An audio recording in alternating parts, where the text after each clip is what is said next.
Alright, so this will be the last video in the tutorial series. This video will cover making shiny, watery, moving anime eyes like this that follow the camera. I really like this effect. I developed it myself, and I think it's super cute, so I'm excited to see what you guys do with it. And let's get started. So the very first thing you're going to need is the eye itself, so I'm going to go ahead and isolate this. This is the eye in edit mode. What I've got here is 3 different layers. I've got the inner layer.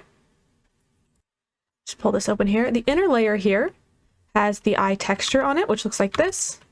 There is an outer layer here, which acts as a lens, where I've got the Fresnel effect dancing over it, and it's transparent. And then there's a third layer here that has the star shine texture on it. See that? If I just take this one and move it, there's that layer, and this layer, and then the final layer. And I found that this just ended up looking the best, so I'll go ahead and show you exactly how I did that here. So if I hide these 2 topmost layers, this is the mesh of just the texture itself. So I've got the eye here with a little bit of an indentation, like so, just so that it looks a little bit more like a real eye. I just unwrapped half of a sphere, rotated it, and then painted on it like this, and this would be the most basic version of the eye. And then I added 2 caps here, and I gave them 2 different materials. So I already covered the creation of the texture, so I won't go over that here. But let me go over the creation of these other materials. Okay, so I'll start with this one. Alright, so the first thing that we're going to want to do here is add our materials. Let's just go ahead and make 3 of them.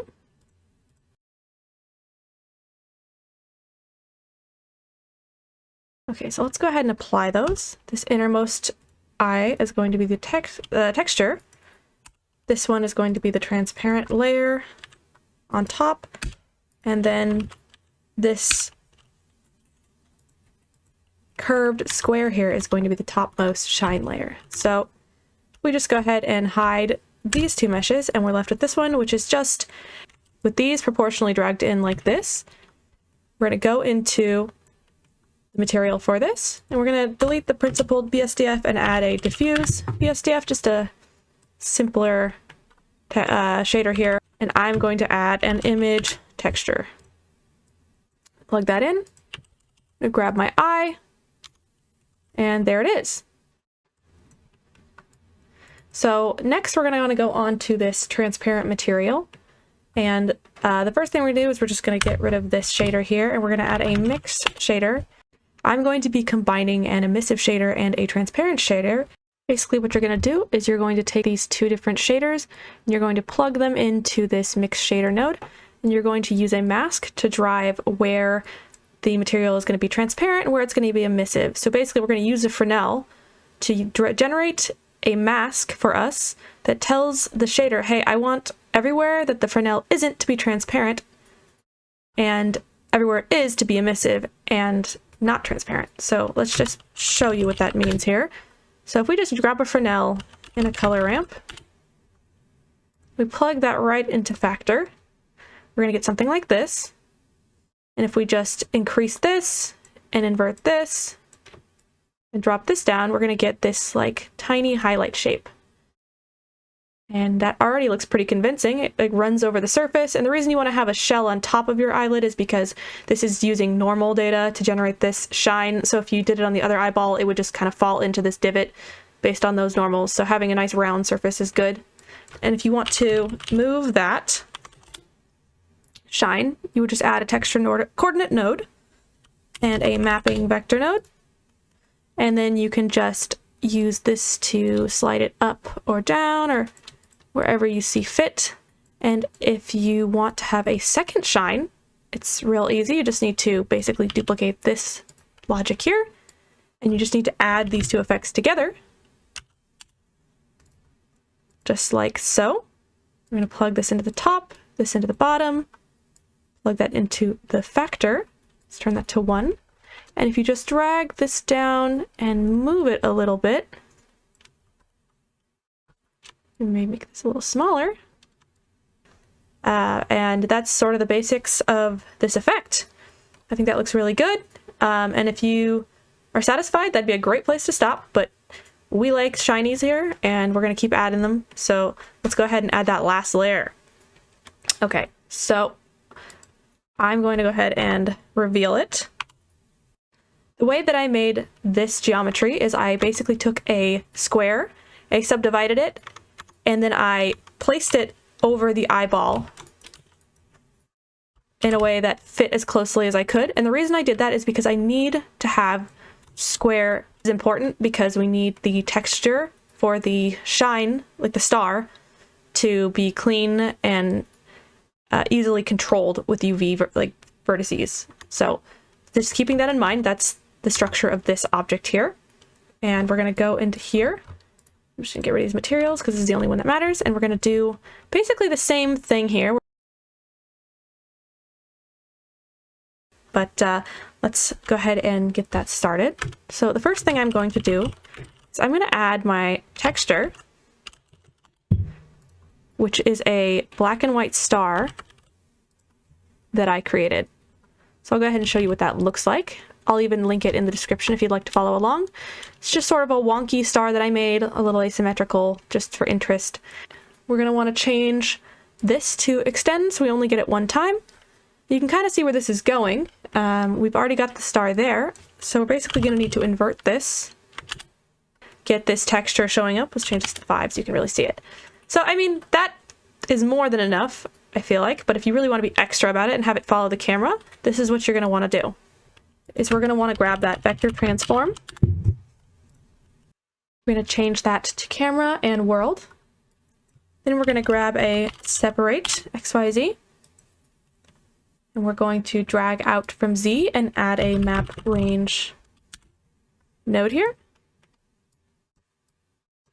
We're going to set this value from -1 to 1 and -1 to 1, just so we can clamp the axis and amount of movement the star has.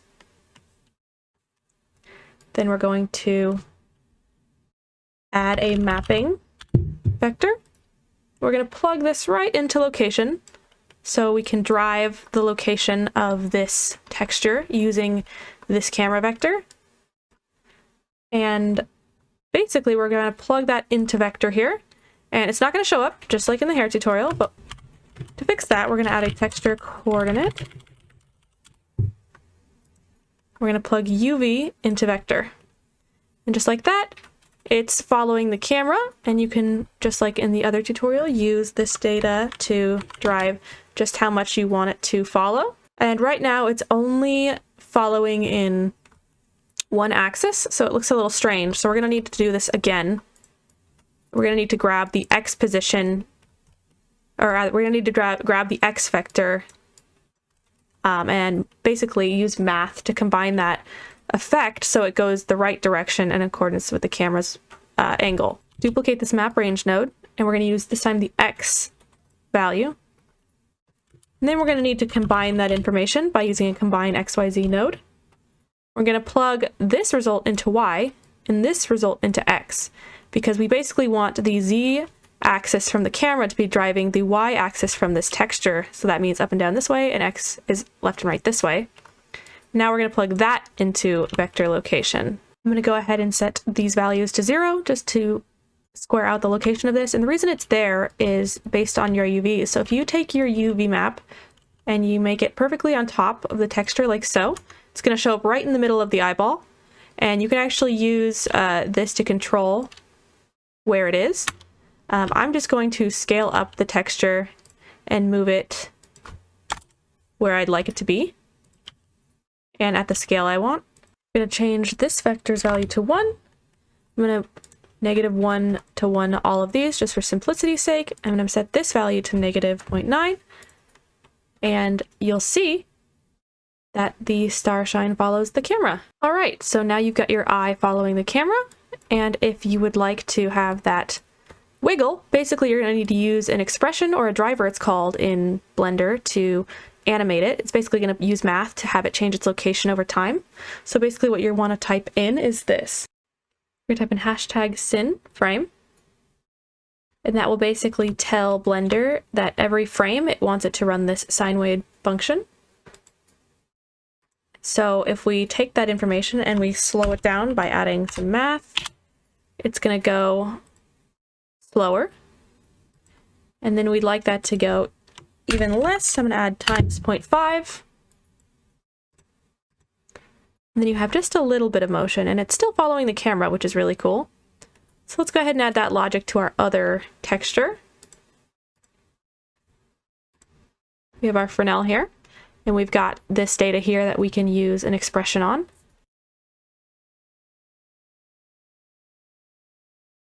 You'll see now that it's wiggling again. We can add that to this one as well. And I'm just going to move this out of the way a little bit since we changed some of those data variables. And now we've got both wiggling and following the camera. So that's just a really fun little technique you can do. Maybe over the top, but I enjoyed it, and playing with math is more fun than I used to give it credit for. So give it a try and let me know what you think. I'd love to see your guys' results. And that is the last video in this tutorial for now. I would love to know if you guys have any other ideas or what you'd like to see. I am happy to be back in the community and creating content again, and I've had a great time. So if you enjoyed this, please like and subscribe, and I'll see you next time. Bye!